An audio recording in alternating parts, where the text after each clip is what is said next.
Aloha. Ya, Spanyol sudah merilis skuadnya dan gue mau bahas bagaimana peluang mereka di Piala Dunia dan nama-nama yang dibawa oleh Enrique dan yang tidak dibawa tentunya. Nah, dari kiper kita semua tahu De Gea nggak masuk dalam rencananya si Enrique. Dia lebih memilih Unai Simon, David Raya, Robert Sanchez. Ya, jujur untuk gua kiper-kiper yang dibawa si Enrique ini kaku-kaku semua kayak tiang listrik. Ya, mereka main udah kayak robot, badannya nggak sefleksibel De Gea yang bisa save sana sini. Tapi mereka memang kelebihannya punya build up. Itu yang disukai si Enrique kan. Kiper yang punya visi untuk bisa passing, untuk build up dari belakang. Dan itu menjadi plus point di mata Enrique. Sehingga De Gea nggak dilirik sama sekali. Tapi jujur aja ya, keputusan ini bisa jadi suatu bumerang kalau seandainya di Piala Dunia nanti kiper-kipernya ini melakukan blunder, kayak contohnya Unai Simon lah jadi kiper nomor satunya Spanyol sekarang kan. Dia itu sering melakukan kesalahan-kesalahan sendiri yang nggak penting, sering bikin-bikin blunder lah. Ada suatu bola yang harusnya bisa didapat, yang harusnya bisa dia refleks, tapi dia biarin gitu aja karena saking kakunya badannya dia itu. Robert Sanchez pun sama, badannya kakunya 11-12 sama si Unai Simon. Jadi gue nggak begitu yakin Spanyol bisa survive dengan stok kiper seperti ini. Mungkin secara membangun serangan akan sangat membantu karena mereka sudah terbiasa main di Premier League, main di bawah tekanan dan keluar dari pressure untuk melakukan passing ke rekan-rekannya di depan. Tapi Spanyol ini kita tahu juga bahwa materi pemainnya di Piala Dunia ini muda-muda semua. Pemain seniornya itu sangat minim. Sehingga kalau pada saat suatu tekanan, gue nggak yakin kiper ini kan salah satu posisi yang harus bisa ngangkat juga di belakang. Kalau misalnya lini belakangnya lagi hancur, gampang ditembus. So, keputusan nggak bawa De Gea ini, gue bilang ya, suatu kebodohan yang dilakukan Enrique ya.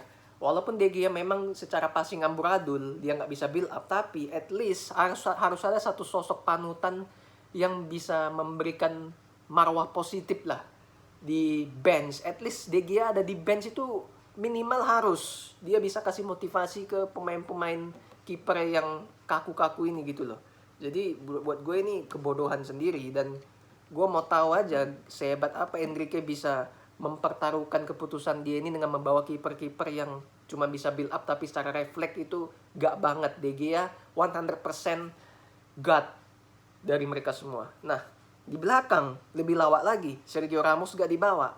Justru ini mayoritas pemain Barca semua. Lokal pride-nya si Enrique kan ya Barca, La Masia kan. Pau Torres, Alba, Gaya, Guillamon, Eric Garcia, Aspi, Carvajal, Laporte ya. Jadi Sergio Ramos pun menurut gue itu harusnya dibawa ya. Walaupun dia udah tua, walaupun dia udah uzur, tapi dia itu punya pengalaman experience yang harus dia influence untuk pemain-pemain muda kayak Eric Garcia lah contohnya. Yang masih hancur-hancuran, hancur, amburadul, main di Barca sering bikin blunder, sering bikin kesalahan. Nah, Sergio Ramos sekalipun dia dibawa untuk di bench saja minimal 11-12 sama De Gea untuk menginfluence experience tersebut. Sehingga pemain-pemain muda ini jauh lebih tenang mentalnya main di Piala Dunia. Ini kan Piala Dunia ini turnamen yang benar-benar semua pemain pengen menunjukkan 100%. Ajang pembuktian buat pribadi mereka untuk dilirik klub-klub besar, untuk direkrut di bursa transfer, dan juga untuk membawa kebanggaan bagi negaranya sendiri. Jadi, Enrique kan biasanya main 4-3-3. Nah, kalau materi kayak gini ya, sorry to say, belakang gue nggak yakin sama sekali dengan kemampuan lini belakang Spanyol. Karena pemain-pemain muda ini masih belum stabil. Apalagi kalau misalnya Eric Garcia jadi inti. Ini sama sekali nggak bisa membantu gue bilang. Jadi Alba bisa jadi starter, Carvajal kiri kanan. So di tengah Pau Torres gue bilang pasti jadi starter. Sekarang tinggal rekannya apakah Laporte atau si Eric Garcia. Gue lebih menyarankan Laporte karena dia lebih teruji lah main di Premier League, udah terbiasa di bawah tekanan. Dan ya kita lihatlah apakah bisa survive. Kalau lini belakang ini nggak bisa survive dan ditambah kipernya nggak bisa ngangkat, selesai Spanyol. Di tengah Busquets masih di bawah, Rodri, Pedri, Koke, Xavi, Carlos Soler, Marcos Llorente. Nah, nggak ada Thiago di sini. Ini suatu kebodohan kedua atau kebodohan ketiga lah. Karena Thiago itu benar-benar ngangkat di Liverpool. Usianya memang udah kepala 3, tapi dia itu end passingnya itu luar biasa, mengangkat Liverpool dengan visinya. Dan gak ada Thiago, Liverpool sama sekali gak bisa ada kreativitas dan gak ada yang ngangkat di tengah. Dan ini pertanyaan bodoh sih, kenapa Thiago gak dibawa gitu kan? Harusnya ini Thiago itu harus ada gitu loh. Dan kalau dia bisa pilih Busquets masuk, dia bisa pilih Koke masuk, kenapa Thiago gak dibawa? Dan mengandalkan Pedri dengan Xavi yang notabene masih muda, mungkin mereka punya bakat luar biasa, punya potensi untuk bersinar di Piala Dunia. Tapi tetap saja Piala Dunia ini kompetisi yang harus di-mix dengan experience dari senior-senior yang sudah-sudah gitu. So, gue di tengah mungkin si Busquets pasti akan jadi pemain inti. Tapi Rodri gue bilang lebih layak jadi inti karena dia itu masih cekatan. Busquets udah lelet. Rodri juga masih bisa ngangkat lah di tengah. Dan Pedri pasti jadi playmaker di depan. Ditambah sekarang siapa di sampingnya? Apakah si Carlos Soler atau si Xavi? Kalau misalnya tengah-tengah ini trio Barca, gue bilang sangat riskan ya. Bisa-bisa ini timnas Spanyol ini timnas La Blaugrana. Dan gue bilang ini nggak adil buat pemain-pemain lain yang bermain di klub Real Madrid atau di klub di luar Spanyol atau di klub papan tengah Spanyol. Ya, gue berharap Enrique ini jangan sampai dia Blaugrana pride lah, Barca pride. Jadi dia harus bisa manfaatkan pemain-pemain yang dia pilih ini, tanggung jawab dengan keputusan yang dia punya ini.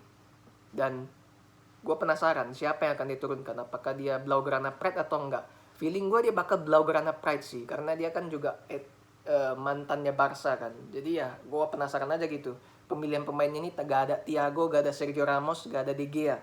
Kalau misalnya Spanyol gak melangkah jauh, gue pun gak akan heran, karena memang ya Enrique terlalu membanggakan nation pride-nya gitu. Di depan, Sarabia, Nico Williams, Asensio, Morata, Ansu Fati, Yeremy Pino, Ferran Torres di bawah, Dani Olmo. Kembali lagi di depan, Spanyol, kasusnya sama dengan Jerman. Mereka nggak punya target man, nggak punya killer instinct. Ini yang menjadi problemnya Spanyol. Mungkin di Piala Dunia nanti mereka bisa create chances karena mereka punya gelandang-gelandang kreatif, gelandang-gelandang yang punya visi, punya speed, punya imajinasi. Tapi di depan mereka nggak punya target man yang bisa finish itu semua, nggak bisa kill the game. Ini yang menjadi problem. You mengandalkan Morata, ya it's a big joke. Morata masih diandelin. Asensio pun udah menurun. Ansu Fati masih terlalu muda, masih angin-anginan. Dan Enrique pun nggak begitu percaya sama Ansu Fati juga. Jadi ya Torres lagi gak bisa diharapin. Jadi ini menjadi problemnya. Titik lemahnya itu ada di lini depan sama lini belakang. Jadi gue gak melihat Spanyol bisa melangkah jauh. Semifinal pun gue gak lihat. Perempat final paling top. Dan segrup sama Jerman. Sekarang tinggal penentuannya siapa jadi juara grup atau runner up-nya. Dan mereka bisa ketemu Belanda, bisa ketemu Argentina, bisa ketemu Prancis.